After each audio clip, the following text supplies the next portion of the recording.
मुझे बताते हुए खुशी हो रही है कि आज लेखपाल पद पर हमारी बहनें भी भागीदारी कर रही हैं।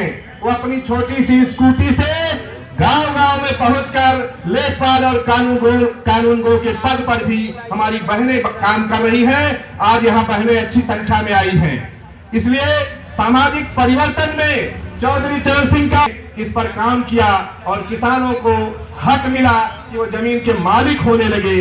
पहले जमींदार होता था, उसकी जमीन होती थी, किसान केवल काम करता था और उस पर उसको बहुत थोड़ा हिस्सा कुछ लाभ मिल पाता था, वो जमीन का मालिक नहीं हुआ करता था। इस तरह से चौधरी चरण सिंह जी ने किसानों के हित में जितने भी मौके मिले उन्होंने हर बार कदम उठाया, अपनी सिफारिशें की, कोई तुरंत तो कोई बाद में, कोई समय के साथ ये सब चीजें हुई।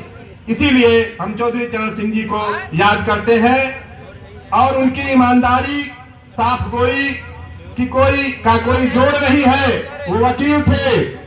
आपको जानना चाहिए कि जब इस देश में आजादी की लड़ाई के लिए एक आंदोलन उठा, आवाज उठी, कौन चलेगा देश के लिए लड़ने, तब उस समय इस आवाज को सुनकर चौधरी चरण सिंह जी ने भी उस आजादी की लड़ाई में जुड़कर काम करना शुरू किया। उनको गिरफ्तार करके जेल भेजा गया। कई महीने बाद जेल से बाहर आए, फिर उन्होंने अपना काम शुरू कर दिया। और आपको मैं बता दूं, अंग्रेज सरकार ने, ब्रिटानिया सल्तनत ने उनके खिलाफ आदेश जारी कर दिया था कि जहां भी देखो उनको गोली मार दिया जाए। गोली मारने का आदेश हुआ था चौधरी चरण सिंह को। ऐसा भारत मां का लाल और सपूत चौधरी चरण सिंह थे। लेकिन उसके बाद भी ऐसा नहीं था कि चौधरी चरण सिंह डर गए हों। वो रात रात में इंटीरियर दूर दराज के क्षेत्रों में जाकर अपनी मीटिंग करते थे, कांग्रेस कमेटी की स्थापना करते थे, नौजवानों को देश के लिए लड़ने के लिए ललकारते थे। और जब तक पुलिस पहुंचती थी तब तक पता चलता था कि वो तो यहाँ मीटिंग करके जा चुके हैं। ऐसे बहादुर, ऐसे साहसी, ऐसे हिम्मत वाले चौधरी चरण सिंह थे। इसीलिए आज चौधरी चरण सिंह का नाम लेते ही हमारे बूढ़े बुजुर्ग जिन्होंने उनको देखा था, उनके समय को देखा था, उनके काम को देखा था, उनके चेहरे पर एक रौनक आ जाती है चौधरी चरण सिंह का नाम लेते ही। साथियों, वो आजादी के दीवाने थे। क्रांति के माहौल में चरण सिंह ने भूमिगत होकर, अंडरग्राउंड होकर गांव-गांव जाकर के लोगों को जगाने का काम किया था, देश की आजादी के लिए काम किया था। उनके समय में बुलंदशहर, मवाना, सरथना, मेरठ, हापुड़, गाजियाबाद, इन सब क्षेत्रों में उनकी गतिविधियां चलती थी। और उनको ये सम्मान इसीलिए दिया जाता है कि भारत, चौधरी चरण सिंह का कहना था कि हमारे देश के विकास का रास्ता खेत और खलिहानों से होकर गुजरता है। बिना खेत और खलिहानों के को आगे बढ़ाए, बिना उसमें प्रगति किए भारत की असली प्रगति नहीं हो सकती है। इन्हीं बातों से चौधरी चरण सिंह के हम सभी प्रेरित हैं और हम सभी लोग मानते हैं। हमारे देश में तमाम छोटे बड़े दल उनको अपना आदर्श मानते हैं, उनको अपना प्रेरक मानते हैं, उनसे सीखते हैं। और आज पूरा देश निर्विवाद रूप से एक मत से चौधरी चरण सिंह जी का ये जन्मदिन किसान सम्मान दिवस के रूप में मना रहा है। आज सोनभद्र की इस धरती पर हमारे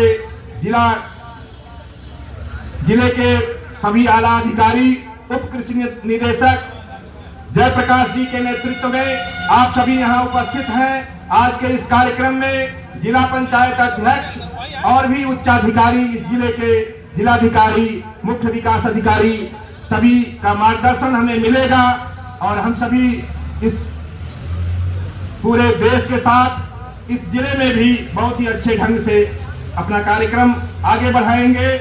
आपको मालूम है कि उन्होंने जमींदारी प्रथा का उन्मूलन किया था। वो भूमि संरक्षण कानून को उन्होंने पारित कराया था। वो जब उत्तर प्रदेश के मुख्यमंत्री बने और फिर कुछ परिस्थितियां ऐसी थी, उन्होंने इस्तीफा दिया और फिर दोबारा और अच्छी तरह से उनकी सरकार बनी। वो भारत सरकार के गृह मंत्री भी बने और उस समय उन्होंने मंडल आयोग, अल्पसंख्यक आयोग की स्थापना की। आप लोग नाबार्ड का नाम सुनते होंगे, हो सकता है उसके अधिकारी भी अभी आए। नाबार्ड एक बड़ा गांव और कृषि के विकास के लिए बहुत बड़ा बैंक है, जो सभी बैंकों का एक तरह से संरक्षक है। उसकी स्थापना करने का काम भी चौधरी चरण सिंह ने किया था। यह हमारे देश के किसानों की भलाई का एक महत्वपूर्ण कदम था।